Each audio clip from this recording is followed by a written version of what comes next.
Just wanted to show you guys that you can go to these wood construction connector Simpson strong tie, and you can look up basically anything, right? And it'll tell you correct and incorrect methods of installation.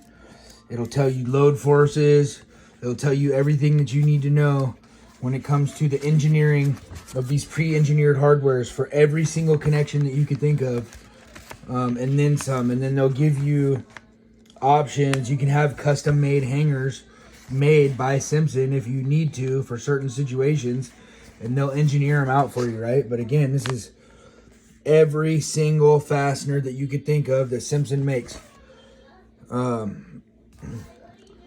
Different kinds of hangers, all sorts of different information, right? Incorrect I-joist hanger install, incorrect, right?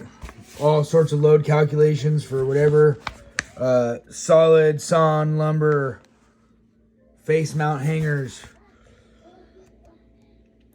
slotted concealed joist ties, corner H1 hangers for hurricane ties, beveled for different connections,